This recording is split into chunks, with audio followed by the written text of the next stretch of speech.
Ladies and gentlemen, the 3 knockdown rule is in effect. I'm Steve Kim, joined by Mr. Mario Lopez. And Mario, what an eventful weekend in boxing it was. There's so much to get to. Quick shout out to Justin Buffalo Knuckles. And What's up, guys? I guess we got to start off with the tragic and devastating death of Dadashev that occurred. And, I was watching the fight, and I kept thinking to myself, oh, gosh, it doesn't look like he's in the fight, but is he doing enough to where they need to come in and stop it? And you thought when Buddy McGirt intervened and stopped it in the 11th that he saved him. You thought witnessing, okay, he might have saved not only his life, but some serious damage. Obviously, that wasn't the case. It's such a and then, of course, on social media, it brings up the safety factor. Look, it is what it is. You sign up for brutality. It's a beautiful sport. It's amazing, but there's real danger in there. And when you step in the ring, you don't know if you're going to ever step out. And that was a perfect example of it's not the one devastating knockout blow. It's the repeated blows to the head, and you don't know how some guys are going to take it. There's other guys that have taken literally thousands of blows to the head, and they're sharp as a tack. Other guys, one punch, they're never the same. Every individual is different. And that particular night, Buddy McGirt, I thought, was brilliant in stopping him what he did. Obviously, in playing Monday morning quarterback, you wish you would have stopped it a lot earlier. But is there anything, what I wanted to ask you, and we haven't spoken about this, Kim, that you think could have been done differently that would have maybe changed the outcome? Yeah, Mario, I was there ringside at the MGM National Harbor in Oxon Hill, Maryland. I can honestly tell you, as someone who has excoriated courageous corners in the past, in fights involving Antoine Douglas and Glenn Tapia, where I thought lives were shortened and careers irrevocably changed. Yes. That the consensus around ringside was that unless Buddy McGirt had a crystal ball looking 72 hours in front, right, it was the right call. Well, it was the right call at the right time, and because it wasn't like he was left out. Yeah, that's what you struggle with and you wrestle. And I'm really curious how Buddy feels. Have you talked or? I have. I okay, spoke to him. What does he say? Well, as Dadashev passed away on Tuesday morning at the age of 28, I did call Buddy for ESPN.com, and you could tell it was heavy in his heart, that even in his own mind, did I do enough? Because he did admit to me, around round 9, I started thinking to myself, it's getting tough. But being there ringside, I will say this. Matthias was big. He was strong. The engine was revving. But 9 and 10, he had some moments. Dadashev was actually landing a right hand, clipped him with the left hook, and you said, ooh. And the general game plan, from what I was told, was that we know Subriel Matthias is a big, strong puncher, but he's never been in the second half of a long fight. Right, so if we take him to the deep water, right, so Dadashev is where he wants to be, where he needed to be, and then the 11th round, he started to bend. And at that point, you got the sense scorecards were probably very lopsided. We got to call it a day. Now, this is what I was told by a veteran cornerman that we both know that has worked thousands of fights. He said, Steve, watching that fight, the one thing I would say is Maryland was really slow. He didn't like the fact he was allowed to walk out of the ring on his own recognizance, on his own power, and that they were way too casual in getting that stretcher and that gurney, because in a situation like that, every single second counts. And obviously there were some very graphic moments shown by my network on ESPN Plus that people are criticizing. But, it's interesting when you look at what can be done in the future. I think there's two things here. I do believe that Maryland, and first of all, I want to say the referee, Kenny Chevalier, I don't place any blame on him either. I don't. And let me interrupt you for a second. You did an excellent job covering it and got a lot of love from ESPN, and I thought your coverage was excellent. And from the beginning of this tale to its tragic end. So thank you for that. Great job. Props on that.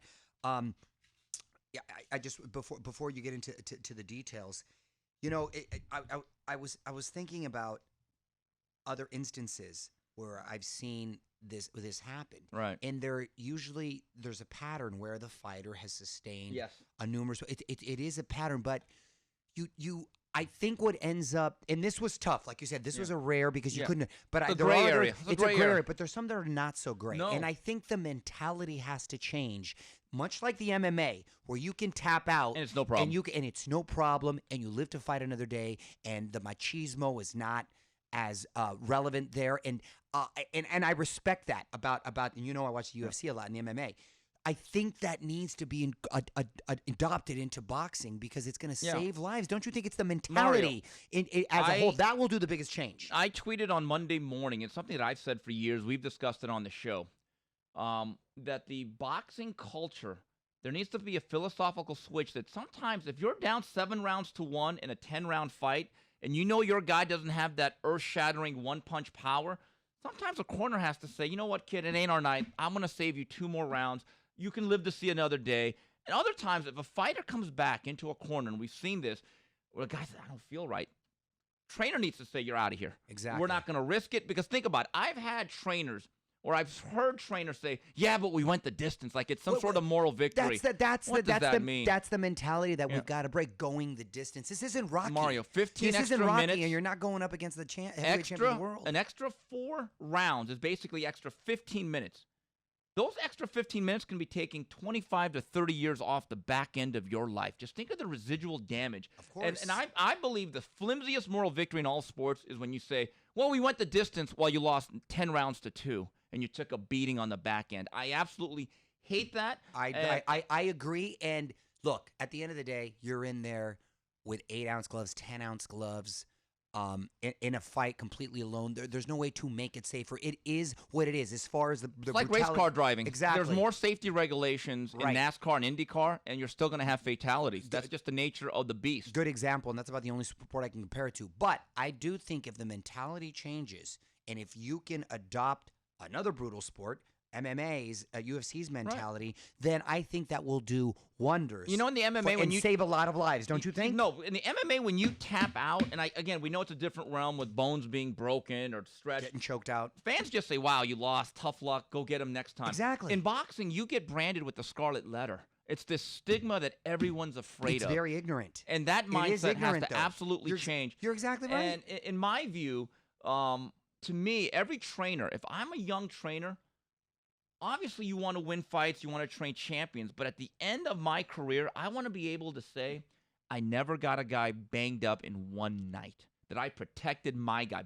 Beyond winning and preparing, it's your responsibility. I want to protect you, kid. Right. And you have to let me pull the plug against your convictions, that I know you have to be courageous. Let me be the guy who's chicken. The other thing that I want to mention, I believe that every commission now, when something like this happens, especially on a national stage where ESPN really did cover this, everyone has to look at their own procedures and protocols saying, wait a minute, next time this happens, how can we be better? How can we serve the fighter better and make sure that another fatality does not happen again? Because, Maury, I got to tell you, when I was instructed that, Steve, after you write your main event report, you're going to go to Maryland Prince George Hospital, got there at about 1:45, 1:40. Egis Klimas and Donatas Janosavicius, the strength and conditioning coach, was there. And we waited about 20 minutes in the trauma center. Eventually, we're given a tour of the facility saying, basically, when he comes out of surgery, this is where you're going to be, this is who you call, this is how you get into the ICU unit. And is that prior to them removing part of his skull because the brain swelled? Well, here's what happened. They were in surgery, so we were not able to see him. There's 2 things that I'll never get out of my mind in being there. And it's probably about 2:15 to 2:30 at this time. The surgeon that just happened to be operating on Dadashev saw us and said, excuse me, are you with Mr. Dadashev? She had no idea she was that he was a fighter. And he starts explaining about some of the things that happened. She said that part of the skull was removed to account for the swelling of the brain, that there was bleeding of the brain and there was going to be swelling. This thing I'll never forget. She said sometimes what you do in a situation like that, when you take out part of the skull, they actually place it in your abdominal area, in your body. They place the skull? Yes, part of it, yes. Why? Because it keeps it warm, it keeps it working, keeps it functioning, and they could place it back in. Oh, wow. Because Unbelievable. Because Dadashev is a fighter who has almost no body fat, they couldn't do it. And it was actually placed in storage. I'm just in awe listening to this. So oh my God. A lot of things happen, and I'm taking notes, which I really wasn't supposed to. There's actually HIPAA regulations that I learned about. In a situation of that nature, till the wife arrived, nobody in that hospital can ever give any medical information. And so And she's in Russia. Right. And Igis Klimas has to get on a flight to go to the UK at 4 a.m. for his other fighters. Oh, my God. And so as we're walking out, now, the Prince George's Hospital, Mario, it's only 3 stories, so it's a very long building, okay? And so there's a lot of corridors and hallways, a labyrinth. You can get lost. So we're going back towards the entrance, and I'm with Gene Wang, also, the Washington Post, who was a great help. Thank you to him. And it just happened that as we're crossing this one area to the hallway, we actually ended up crossing paths with Dadashev coming out of surgery. And I had to turn away.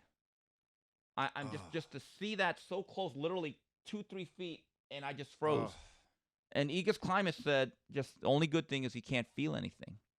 Now, as we're about to depart, a couple members of the Maryland Commission who were checking up on Dadashev, overseeing everything, came to talk to all of us to kind of give them directions about what's going to happen, what can we do. They offered them a ride back to the hotel. And I just happened to notice that Donatas, who was going to be the one guy that was going to stick behind and wait for the wife, because I think he was the closest to Dadashev, it was just such a poignant moment because he was in the ambulance as they rushed him over to Prince George's. Tucked in his left arm were the boxing shoes and the trunks of Dadashev. And just the care that he had, the dedication towards this fallen comrade of his to be there. And I was keeping in touch with him. We went to the hospital the next morning for an hour. I had to go back Sunday just to check up on him before I did my report because I wanted to give physical evidence. And I really admire Donatas. And when I called Donatas on Monday, I said to him, "How you doing?" And he just said, "So-so." Like, you could tell how much this was weighing on him. Of course. I mean, he was a father, a husband. I didn't ask you this. His opponent. What? Oh, can you imagine? Because I remember when Boom Boom Mancini. Actually, I'm very good friends with Ray Mancini through our work at UCN Live. We did a show together, and he told me from that point on, his thirst for the sport and his passion for the game dwindled. Well, I could imagine, of course. Gabe Ruelas against Jimmy Garcia. I was at that fight. Yeah, everyone Caesar's that goes, like, really 2 careers are really affected, and obviously 1 life. Of course. So I don't know what's going to happen here. You haven't talked to him, though. No, I have not, and he's in Puerto Rico. Maxim Dadashev is 28. Elizabeth has asked for privacy, obviously, his wife, in this very delicate moment. But again, I don't want to play the blame game. It's easy to second guess. I think what boxing has to do is realize this stuff hurts the perception of the game, the reputation of the sport. Hurts a lot of different ways, a lot of different layers in which the sport of boxing is impacted. We have to make sure that the boxer's safety and health is always ensured. Number one. And the regulators understand what they're doing in a very, very quick manner. One note here I found interesting, and I wonder why. Dadashev, the day of the fight, it was an IBF eliminator, so he had to do that 10-pound weight limit. He only gained 1.5 pounds. Huh. Yeah. Wow, and he's a big guy. And he was getting knocked around physically by Matthias on that day. Yeah, and Matthias, like you said, heavy-handed, strong guy. Again, excellent coverage. Obviously, incredibly sad and prayers for Dadashev and his family. And I believe there's some sort of GoFundMe or... To the credit of the Russian Boxing Federation, they have pledged that they will take care of a lot of the expenses. Oh, that's great. Carl Moretti of Top Rank has told me, Steve, we are going to help out with a lot of the incidentals and some of the other stuff. So the game of boxing, we all, give our thoughts and prayers to the family and loved ones of Maxim Dadashev. Mario, it was Pac-Man fever driving Thurman crazy at the MGM Grand in Las Vegas. Your new WBA welterweight champion adding another impressive notch to his belt. Manny Pacquiao with a split decision that really wasn't in 12 over Keith Thurman. Mario, 40 is the new 30. I just got my voice back today because we were drinking and playing bocce that day. I was actually at a funeral, ironically. Earlier that day, I went to services, and then some of the people came back after the services, and we watched the fight outside. And I was so happy and yelling and screaming. For me, Kim, and I already told you he's in my top 10 all time. He is moving dangerously close.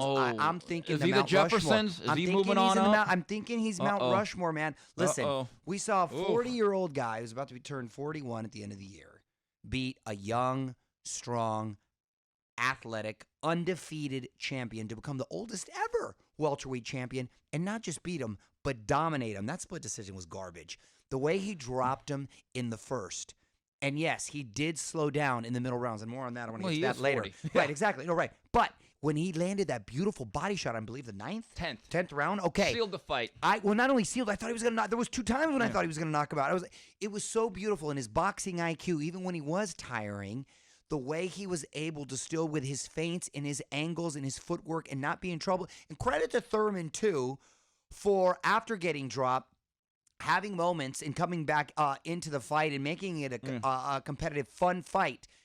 I don't think it was close. I think he won by a landslide at 7-5, 8-4, but very convincing. With the knockdown. With the knockdown, yes. But the way he was able to answer the 2 big moments of drama that he was suffering there, I thought showed a lot with Thurman. And I really like the way Thurman composed himself after the fight. I thought he was a total gentleman. You can tell a lot of character about a guy after a defeat. Mostly, you can't. He did a great job selling the fight.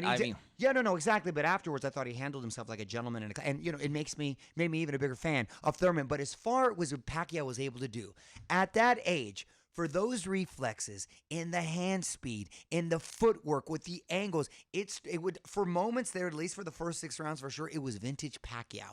And then when he started getting into the middle rounds towards the end, okay, you realize he is 40 years old. But still, outside of Spence and Crawford, this guy is the most dangerous welterweight in the world. And I think after that performance and at his age and what he's able to do in the body of work, he should go up on everyone's all-time list significantly, and I think it's one of the most impressive victories on his resume. Mario, 71 fights now, 62, 7-2. No, you're not going to see records like that anymore. See that anymore. You're not going to see that. He's the last of the Mohicans. And this is what Freddie Roach had to say about his charges' most recent victory and what he'd like to see next. Here with Freddie Roach. Freddie, big victory for Manny Pacquiao this weekend over Keith Thurman. Just some of your initial thoughts on the victory and Manny's overall performance. I thought Manny did really well. I think the body shots killed our opponent a little bit, and then the knockdown that made a big difference in the fight. And I thought he won. I definitely thought he won the unanimous decision. Split decision was kind of odd, but that happens in Vegas. But overall, Manny fought a really good fight. When it came out aggressive, I like that. He fatigued a little bit in the middle round, but then he came back later in the later rounds and cleaned the fight up, and a clear winner. That first round knockdown with the right hook, people have kind of debated how much of a big momentum shift that was. In your view, do you think it shook up Keith Thurman to a point that he didn't get back to what he needed to do till about the 6th, 7th round? Yeah, because he came out, he predicted an early knockout and all that. Then Manny knocked him down the first round, and he, like we said, I mean, Manny's speed and power is a lot better than people think, and they don't really know how to deal with it until they get in the ring with him. You're around Manny more than everyone on a day-to-day basis. You know what he has physically. You feel him on the mitts. How much longer do you think he has at this particular level? He didn't blast him in the midst. He's still punching hard. He's doing really well. Father Time is somebody we have to consider, of course. But the thing is, I think Manny has a couple years left in him. Do you want him to fight a couple more years? Right now we're just gonna take our time, and we won't fight till next year. Mm-hmm. And he just needs a little rest right now, and that decision will be up to Manny. Mario, going back to the first round, it was an interesting first round in the sense that it was pretty tactical. Did you jump up? But it was very tense. Oh, I was with some people, and they're like, whoa! And they were kind of neutral till that. Yeah. I asked Joe Goosen yesterday, who did a great job for Fox. I said, Joe, you're a trainer. Because I call that a hard flash knockdown. I don't think Thurman was buzzed, but it certainly set a but it was a definite knockdown. Yeah. There was no slip. I said, do you think that knockdown had more of a physical effect or psychological? And Joe said psychological. Because you could tell that the younger guy said, oh, wait a minute. This old guy can still kick. And you could tell the first half of the fight where I thought Manny jumped out to either 6-0 or 5-1.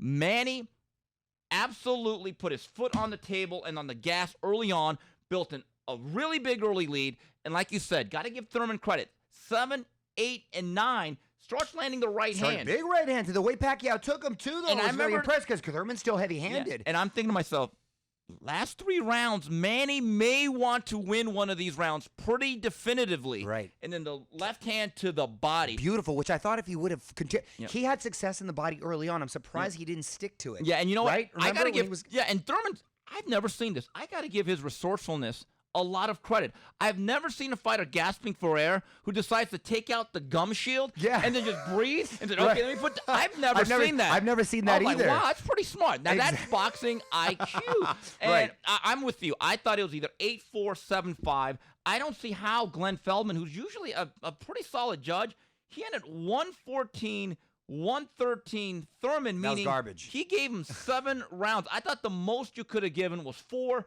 maybe 5. If You have to if you're bend digging. over backwards Exactly. to give him 7. I thought he dominated. I thought Thurman had moments, but Pacquiao dominated. And I'll be honest, I was surprised in the fashion in which he won, and I was pleasantly surprised. So cool to see.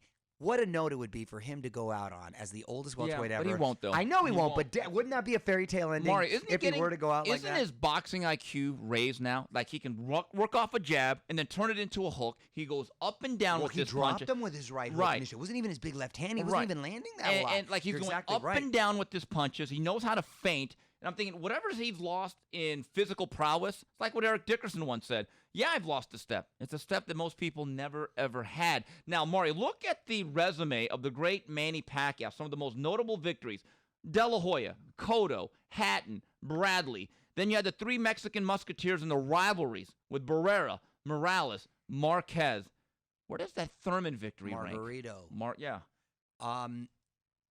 To me, I think it's top 5. oh, 100% top 5. I do, based I on was the almost gonna variables. I was almost going to say top 3, to be honest, based on the variables. Yeah. Again, a young, undefeated champion who's in his prime, going up against a 40-year-old. Well, it's never happened, and he's the Yeah. oldest welterweight, so I And would go top definitively 3. beat him. Yeah, exactly. There was no controversy there. Okay. So, no, I listen, what we open with Dadashev, and you never know. Yeah. He's 40 years I old agree. now. There's no that happening on the weekend. I thought was sort of poignant. It would make the senator sort of thing and say, "Hey, you know what? I've made an incredible amount of money and achieved dreams that I never thought I would. Look at what just happened this past weekend. Why would I want to risk? I agree. Right? I mean, my God. Why? And he's got Remember 5 this. kids now. So why would he want? It just doesn't. Boxing is not Disney, though. There's not a lot of happy endings. But most people fight because they have to. He only fights now if he wants There's to. no doubt about that. And he doesn't need to. Okay. So that's just. Now, I hate to bring a damper to this. I hate to bring up this question. It's just what a great way to end it, right? If you were just to walk away, I hate it to would do be this. What? The Mayweather rematch. They're jostling back and forth on man. Instagram. I mean, come on. Well, I'll tell you what. What are okay, the chances? ironically, hold on a second. Okay, don't tell me you want to see no. that. Oh But my God. Oh, no. But ironically, that would be the only fight I would take because financially, I would be worth It's a my time. 9-figure payday. Yeah. It's a 9-figure fight, but not only that. B, the odds on me suffering physical serious abuse are very, very low. Right, you're right. No, right? You're right. So that's a fight. If you're going to take it, that's the fight because it's not like he's coming in And heavy-handed. speaking of that, no, but I mean, you're that's the absolutely only right. fight I would take for Pacquiao, and that would make sense to me. Otherwise, I would retire because of the payday and because of the risk of serious physical harm is extremely low. And I can tell you that Sean Gibbons, his trusty advisor, Mr. Viva, absolutely, positively says no Errol Spence. In fact, he said, Errol, go fight Terrence Crawford. And I say, Viva to that. Mario, going back a day, Friday in Oxon Hill, Maryland, the main event was the IBF Lightweight Eliminator, and it's Teofimo Lopez grinding it out. It was 4 yards in a cloud of dust against the tough Masayoshi Nakatani. Lopez goes to 14-0, 11 knockouts. The 21-year-old from Brooklyn, New York. Now he faces Richard Comey next. Mario, you heard this on social media. It's one of these terms that I hate when a young fighter doesn't score a spectacular knockout, has to go rounds, and he looks a little bit more human. Exposed. No, first of all, I told you Nakatani was going to be tough. You thought he was going to go in there and obliterate him. Be Yeah, I honest. did. I We were really did. texting, and I said, no, I saw that kid, and I go, Tall. woo, Jeez. well, just tall and put together. I can't believe he makes that weight. I said, just the physical disadvantages are going to pose a little problem, and it's going to take him a minute to kind of figure out. And plus, the kid, listen, That kid hasn't lost. I don't care who you fought. And Japanese guys are tough. Those Japanese guys They're are tough, kamikazes. and I know he has, but he hasn't tough, so he doesn't have the mentality of knowing how to throw it in. So, or throw in the towel, I should say, and fold it, fold up. I knew was going to come in very confident.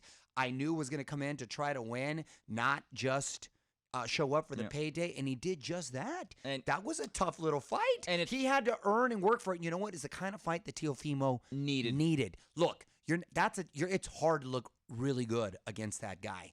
I thought he won it, obviously, but it was very close. I thought it was close, and I thought he was having moments. Nakatani, I go, oh my gosh, is he going to work his way back in it? Teofimo, and you know we're huge fans. I like the kid a lot, but I saw things that, okay, now that's a great fight to point at and say, we need to work on this. We need to improve that. We need to do this. And I didn't like hearing things like, well, I don't want to fight any more tall guys. I don't want. Listen, look, you're gonna fight. I like the attitude. I want to fight everyone. Yeah. You can't just always necessarily pick and choose. But it was a fight that I thought would benefit him in the long run. And maybe he can have a come to Jesus with himself on certain areas that can be improved upon. Speaking of which, this is what the young Teofimo Lopez had to say about his performance against Nakatani. It's the most annoying, but it wasn't even that, man. I would say what was the issue, but there's no excuses. You know, we went to 12 rounds, man. We showed everybody that we can still go the distance, you know, and still look good while doing it. You know, there was things that we learned, you know, throughout that fight, man. And I'm just going to take it back to the drawing board. You know, we still won, but to me, it ain't what I wanted, you know. But that is the process, man, and that's what it is all about. You know, I'm just going to learn from this, and for the IBF world title, man, that's what's next. You don't have. So, Mario, I respect the fact that the young man has enough self-awareness to say, yeah, that wasn't good. And now I hope him and his father actually watch the tape and say, this. You're right, because self-reflection, that's a strength. That's needed. I like that type of stuff. That's what they're going to need. He, by the way, just to interrupt for a second, and he answered that way in the ring as well, which I like too. Yeah. I like too. I don't agree. I don't think it was terrible. By all means, I think he's being hard on himself. I don't think it was terrible. I think it was a tough out. And he's right. He's not going to face that many more 6-footers. No. It was. It was a tough out. There's some things he could have improved upon, but I don't think it was terrible. But I like that he's at least calling it that. All right, I got to ask you a question. As a guy that's been in there, you were a combat athlete as a high schooler. You're married now. I saw something, and I'm old school. I'm Bill Parcells, man. Okay, I'm Nick Saban. I'm Jimmy Johnson. I thought you were Jimmy Johnson. Okay. Both Keith Thurman and Teofimo Lopez are in love, and it's great to see. I'm so happy for them. Okay, but they're both in the locker room, and I'm watching footage, and again, I know nothing. They're both like, okay, in Teofimo Lopez's case, his wife Cynthia's just sitting down, which is okay, she's still there. Now, Thurman and his wife should have got a room. I almost said to them, go back up to the suite at MGM Grand and do what you have to and come back down. I'm sorry. In a situation like that, should the significant others even be there in the locker room? It depends on the individual. Personally, for me, no. I don't want to even see him until You're in after gladiator the fight. mode. I don't want to see him until after the fight, and I don't even want to know they're there. And I don't want my mom there. I don't want my wife, girlfriend, whatever. It's like Golovkin. Exactly. He won't even allow his family there. Exactly. Yeah. And I'm more along those lines. There's other guys that look at Manny. He wants his wife and his mom there. Right. but not in the locker room. Not in the locker room. Yeah. But I don't even want him in the arena. Yeah. Okay. Exactly. I'm kind of with you. I would think it's a little distracting, to tell you the truth. Different people are wired differently. I remember when Oscar used to tell me too, and the whole women weaken legs, and I hook up. He used to feel comfortable with having his girl there prior, but they wouldn't be there. Yeah. In the locker room, where he wouldn't even know if they were in the arena, and he wouldn't care. But I would purposely make it a point to not want them there. It would just seem like a bit of a distraction. Yeah. Because listen, women, it's a whole nother thing. You see a loved one there, and you're taking blows, and we know how tragic things can possibly end. So it's just weird, but it is on the individual. When they kept cutting away to Thurman's girl, and after he was dropped, do you think they're playing Keith Sweat, Make It Last Forever? I mean, he was really hugging up on her. I'm just you're stuck in the locker room. Yeah, and I'm talking about even back in ringside. Yeah, when but they're but I'm like, Keith. Kids too. Sometimes they have their kids there. I wouldn't have that either. And I'm like, Keith, you're about to face a Filipino buzzsaw. Do you understand what you're getting into? To me, this game is such big on mentality. Yeah. And when you come out of there, like literally, look, with Dadashev, anything can happen. Well, that's my point. Exactly. That's why do you want them to possibly witness that? So that's exactly what I mean. On that undercard on Fox, Caleb Plant blows out Mike Lee in 3 as expected. Here's the point that I want to make about this fight. I think Caleb Plant, with his style and boxing IQ, I think he's as difficult a 68-pounder as anybody. Yeah, it's his a fun movement, division. his style, his quickness. Think about this, and someone pointed this out. Mike Lee, I think, was completely unqualified to be in a title fight. Okay.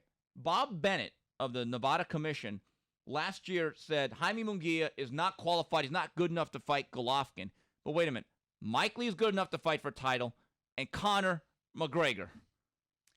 Is that a double standard or a no standard? Well, it's political, and then it gets it depends on the narrative that you want to tell. Look, he ended up doing Munguia a favor, and it worked out. He did. For got him. a title after. And You're right and about he got that. a title, so sometimes it works out. Sometimes. And by the way, what's that Garth Brooks song, "Unanswered Prayers"? Yeah. Yes.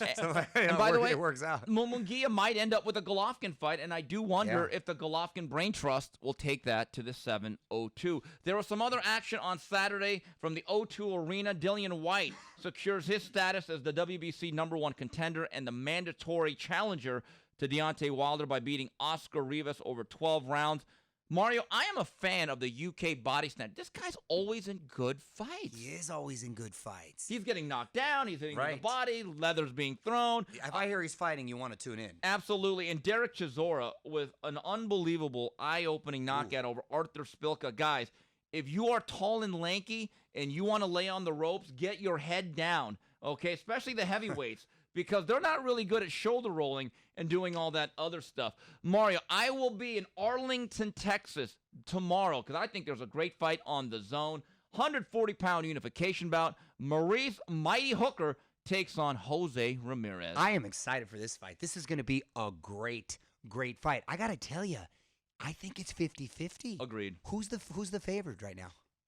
Slight favorite, according to the pundits, is Jose Ramirez. And you know what? I'm going to throw my chips to the table. I'm going to be Phil Ivey. Based on what I saw at the Robert Garcia Boxing Academy about 9-10 days ago, I like Ramirez. Oh, I like Ramirez a lot, too. I think his quickness and his pressure, and they are working on specific things to get inside that long, lanky reach of Hooker. I like Ramirez a lot, too, as just I like him as a kid. Everything but I he think he stands wins. for. I think he No. wins, yeah. I think I would slightly favor him if you gun to head. But based on, and I haven't seen him train, but based on the last performance by Hooker, that's a tough out. He is. And I still think it's a very 50-50 fight. It is. That's exciting. That's a great fight. One dynamic in this fight, Jose Ramirez, the pride of the Central Valley, is one of the boxing attractions in Fresno, but now he is Mel Gibson. He's the road warrior, and he talks about it during my discussion with him a couple weeks ago. One of the franchises of American boxing. When you fight, you could fight me, Jose. You'll probably get 12,000 or 15,000, depending on how Rick Meridian does his job. Now you're the road warrior. You're going right into the lines then. How do you approach this fight then, as compared to the last couple? I'm just doing my job as a fighter, and I'm focusing on my energy in the ring and into myself, my recovery, my training, my team. I'm just so focused on this fight. If I'm training no other time, I'm really doing everything as perfect as I can. I'm treating my body with so much respect. My mind, the hours of training, every second that I'm in the gym, it's all in. And then my coaches, it's their job to tell me when it's going to be a shorter training day or a longer training day. They know that I don't know how to take a light day. Yeah, they got to pull you back. So they had to pull me back. So they know if we go in the ring and they tell me, Jose, you're sparring 12 rounds, I'm gonna spar 12 rounds. I'm gonna 20 rounds in the mitts. I'm gonna do 20 rounds in the mitts, and it's one pace that I don't stop. So sometimes they gotta tell me, Jose, you gotta back down. Today, they don't even tell me. They're just like, okay, Jose, go do that back, and I listen. I'm a coachable guy, but in the sense that I'm emphasizing on my energy, I'm going over there very focused and very committed to come back with that title. You know, Jose, it's interesting to me that some fighters have told me when you fight at home, there's actually more distractions and it makes it tougher than being the visiting fighter. So do you approach it like, hey, at least on this particular moment, unlike the past couple of fights, let's say it was a payday, you're not going to have 1,000 people pulling at you. You just get to focus in on one thing. That's the actual fight. Yes, of course. I believe when you're fighting at home, there's responsibilities. The city's excited. The sponsors are excited because there might be nearby sponsors that they want you to do a few appearances right before the fight. Fight week could be very could be very hectic and it could be a distraction for you sometimes when you have so much commitments to make when you're fighting at home. In this case, I'm taking it like just the way I took the fight with Amir Iman in New York City, where I just go out there and I just go and do my job and go in that ring and just think about one thing, and that's coming with my hand raised up high. Does that ever wear you out, the commitments? Like you have to make an appearance, you have to be with friends, you have to shake a few hands, you got to make, you have to do an autograph session. Does that ever wear you out? Yes, it can. Definitely can, especially in fight week. People are making weight. So I think that's the hardest part is that the fact that we're cutting weight. The way you cut weight in any contact sports is it's the water weight the last couple of days and so yeah, it could be a little challenging, but overall it's also a blessing. It's also a blessing for you to be able to do that for your city.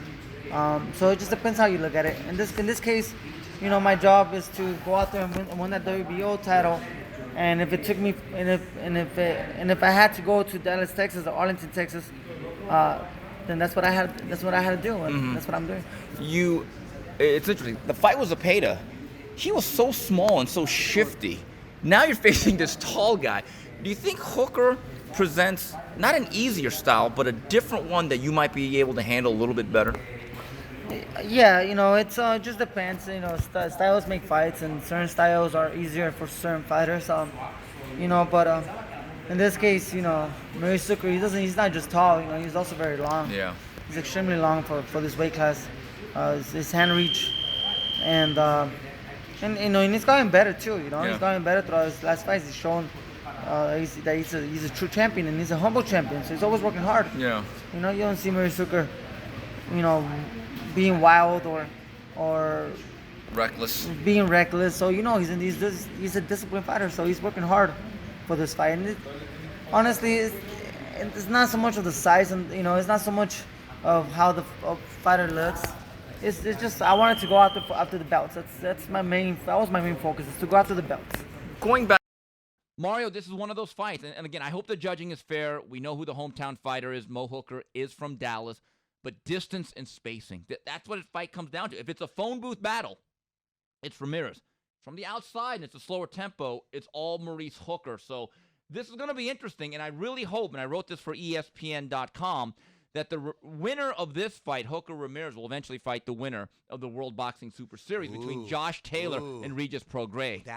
Man, and we have some clarity in that division, which we don't have in many others. But yeah, that whole little round robins, it's some great fights. Hooker fighting in his hometown too, and with his 17 kids or whatever he has. Oh my God! So he might rise to the occasion, and I'm telling you, I'm looking forward to that one. Absolutely. Also on this card, Tevin Farmer defends his IBF 130-pound title. Murat Gassiev has a bomb shoulder. He's been pulled from this card. Mario, set your DVRs. It's showtime from Baltimore, Maryland.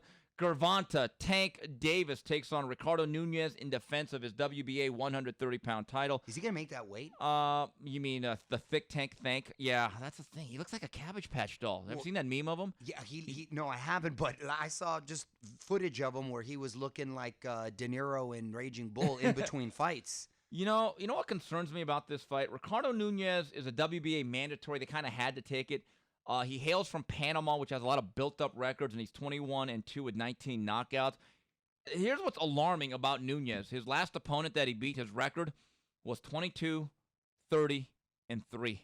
Listen, say what you want, but if you're knocking out 19 out of 21 opponents, you can crack a little bit. A little bit, but I do wonder if this guy's really seasoned enough to take on a very skilled Gervonta Davis. The co-feature on this bout, Yuri Gamboa takes on Rocky Martinez. This is what I call a hot tub time machine Right. bout. This would have been tight like 8 years ago. 7-8 years ago, this would have been a hell of a fight. Right. News and notes, Mario. ESPN Plus will be providing live coverage August 31st from jolly old England. And I'm going to say it right now. When Vasyl Lomachenko, the WBO and WBA 135 champion, takes on Luke Campbell for the WBC belt, I'm looking at a close, tactical 12-round fight. Because you saw what happened with Nakatani and Lopez with size and length. Luke Campbell has a significant height advantage over Lomachenko. He's an Olympic gold medalist, and he's tall and lanky. And we saw that he knows how to think in there. Look, he may have beaten Jorge Linares in L.A. I'm really curious to see how he look. I think Lomachenko's obviously not just a physical marvel in there, but also has a really high boxing IQ. So I think he'll be able to make the adjustments. But I think it's a real fight, and I'm curious to see how he handles it. Yeah, but I would hammer the over. I think this fight is absolutely going to go to the scorecards. A couple of other notes here. A couple of reports from guys like Chris Mannix and Mike Coppinger. Looks like Canelo is going to be taking on his IBF mandatory, Sergey Derevyanchenko. Mario, the word I'm getting, though, is the zone is still saying, great, do what you want. We want Golovkin back in May. What is going on with that situation that you know of?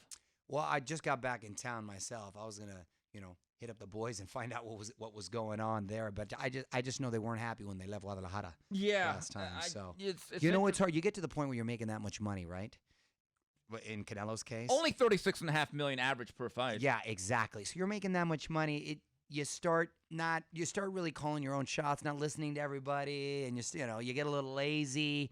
And it's hard to get up. What was that expression when it's hard to run in silk pajamas or get up at 4? So I think he's at that point. No, but that's never been the issue with Canelo. It's about authority. Like, I'm my own man. I'm my own boss. I call my own shots. No, I'm not saying he's lazy. I'm not trying to say that. I'm just saying how motivated can you get? Because you live in a pretty comfortable life. What's that movie with Patrick Swayze, Roadhouse? Nobody backs Canelo into a corner. No, that's Dirty Dancing. Dirty Dancing. All right, well, I didn't watch the Roadhouse. Movie. Yeah, sorry about that. My bad. Mario, Nobody puts baby in a corner. Kubrat, the kissing bandit Pulev, I guess he took some sexual harassment courses. He's been reinstated by the California State Athletic Commission, so we'll be seeing him in action soon at a ring near you. I don't know what to say. Pulev is the IBF mandatory. So this is kind of important because Top Rank signed him believing that, hey, we have a shot at the heavyweight title. And I think the IBF title is held, if I'm not mistaken, by Joshua. No, not Joshua. Andy Ruiz. Right. So keep that in mind. He's going to the Ask Mario segment of the program here on the 3 Knockdown rule. Mr. K, whose influence on boxing has been greater, Floyd or Manny? I hesitate because on boxing, the sport itself, what benefited the sport itself, or who's had a bigger impact on the public? Those are two separate questions. I would say Pacquiao in terms of creating more fans. Exactly, and more of a global phenomenon. There's no doubt. Yes. And that's transcended. But as far as maybe firing up the American base, maybe, I don't know, creating it into a pop culture sort of with the whole 24/7, his sort of antics outside of it, maybe Floyd? I would put it this way. In the last, let's say in the 21st century, there have been 2 fighters that have defined boxing. It's been those 2. Yeah, I'll tell you what, they're though, 1 and 1A. I'll tell you what's not a debate. You never hear, hey, let's throw on that Floyd fight on TV. Right. You don't hear that. Yeah. You got DVRs like, ooh, let's watch Pacquiao and Cotto, or ooh, let's watch Pacquiao. You'll want to see those. The last time you actually said that about any Floyd fight, let's put this into perspective. I've never said that, by the way. Bill Clinton was in his last days as a president. Yeah. And George Bush had just stepped in the office. Maybe Corrales. The 130-pound version of Mayweather when he was Pretty Boy Floyd. When he was Pretty Boy. I like Pretty Boy. Spectacular. Right. I mean, I was there for the Genaro Hernandez victory. Sure. I was there for the Diego Corrales victory. I can honestly tell you, I've never seen hands that fast. And it's just a technical precision. No, you're right. And the fundamental grounding was unreal. And with Gotti, I agree. No, there was a moment, but that's what I think makes Pacquiao. But it's only about 17 years ago. That's what I'm saying. That's what makes Pacquiao so special. So that, I think, I would give him the edge. BoxeoTijuana.com. Is Pacquiao coming back next year to possibly fight Amir Khan, who claims for the 3rd time he has signed a contract, or they're really looking to? Amir, you know what I call Amir now? Glenn Close. This is He's a fatal attraction. It's fatal attraction. He's this. if Manny's kids have a bunny rabbit, hide it, because I think Amir is gonna boil it. He needs to get over this. He is delusional, man. But you know I like Amir because Amir goes in there. He wants to throw down. He I wants agree, to knock but- out or get knocked out. but how many- can you not like that guy? But Mario, how many times has he said, "I'm getting Floyd, I'm getting Manny"? It hasn't happened. Maybe he's since. trying to apply methods of the secret and hoping it manifests. Right, but like the way he went out against Crawford, I'm not so sure he's ever gonna be back at that level. Yeah. Going on to final flurries, Mario, you said about a month and a half ago you're an avid Dodger fan. You go to a lot of games that you won't sit in certain sections because there's no netting.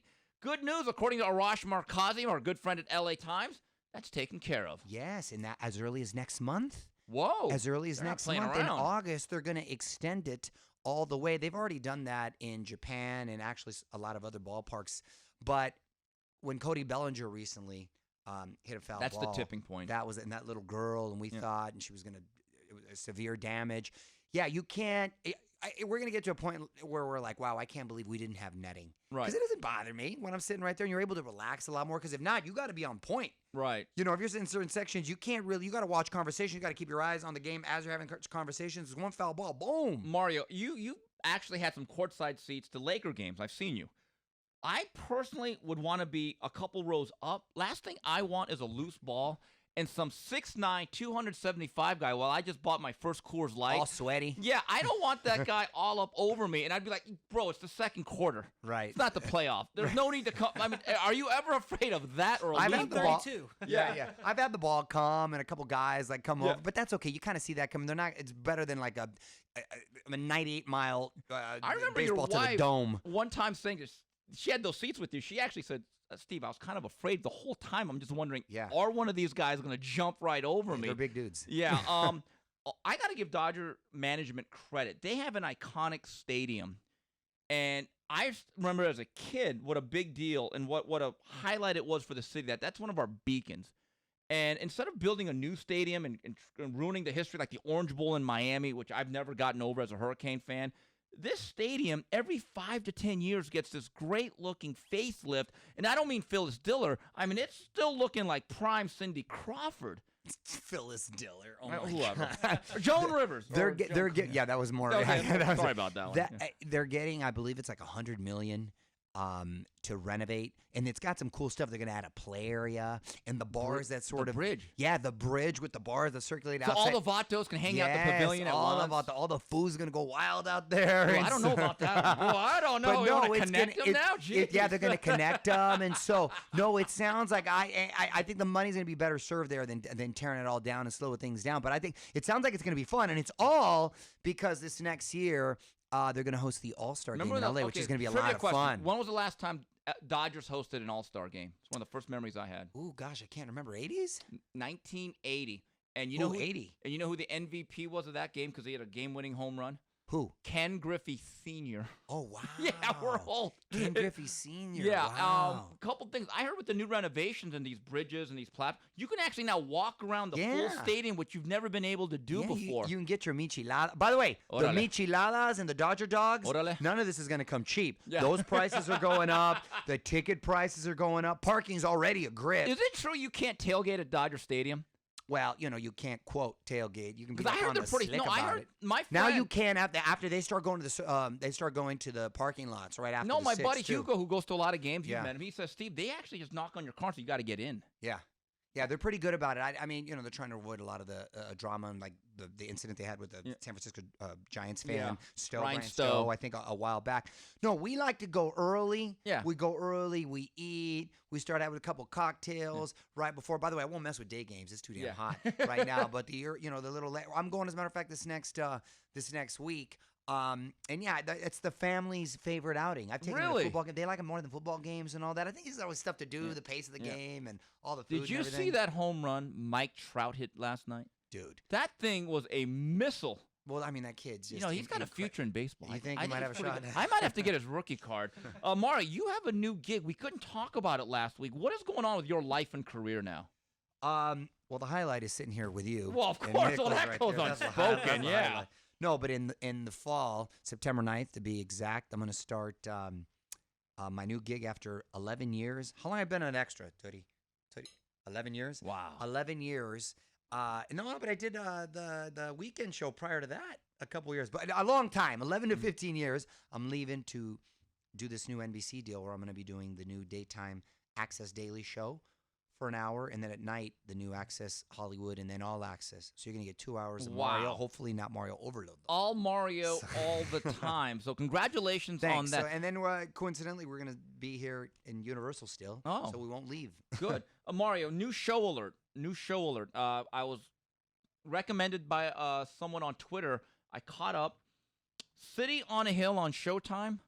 Thumbs up. With Kevin Bacon. Yes. Yeah, he you plays like such that. a pile of garbage, and it's great. And Sarah Shahi's in that Yes. show. Friend He of is ours right such a here. scoundrel, and it's great. And they have and the co-star is a guy by the name of the characters DeCourcy. Yeah, and yeah. it's about Boston police and Right. corruption. It's a great Kevin show. Bacon's pretty good in everything he does. You know what show I'm digging right now? It's probably my favorite show that's currently on, Yellowstone with Kevin Costner. Now, what network? Paramount, which used to be Spike TV. They do You'll some like good it. stuff. It's a pretty show to look at. It's all shot in Montana. Well, it's going with the horses. Yellowstone, yeah. And I like westerns, and so, but it's basically like, it's a little like Sopranos, but a western. Oh. Okay, he owns the biggest ranch in Montana, but he's got his hands in. He's like, Is he in governor. sanitation? He's Okay. no, he's paying the governor, and he's in charge of the cattle commission. Oh, okay. Right, and he's do they have their own bada invest bing? in the AG, so everything that benefits him, and he's got 2 sons and a daughter, and the way they sort of manipulate it, it's really good. I like it. It's a fun show. It's a top show on cable. I'll right have now. to catch that on. I got turned on to it and actually really like it. You don't like westerns though, right? No. I love Deadwood. Deadwood was great. By the way, did you see the movie? I did. How was it? No, you didn't like it? I'm not watching it then. No, here's the problem, Mario. It was so long from the series. I had problems forgot. picking up. Right. Yeah. But I will say this: Ian McShane, Swearingen? No one could say "see sucker" the way he can. The way he says it, it's poetic. You can cuss here. No, but the way he says it, it wouldn't you don't do want it to ju- give it. You can't do it justice. Yeah. All right. Well, anyway, that's it for this week's edition of the 3 Knockdown Rule. On behalf of Mario Lopez and Justin Buffalo Knuckles, this is Steve Kim saying goodbye, everybody.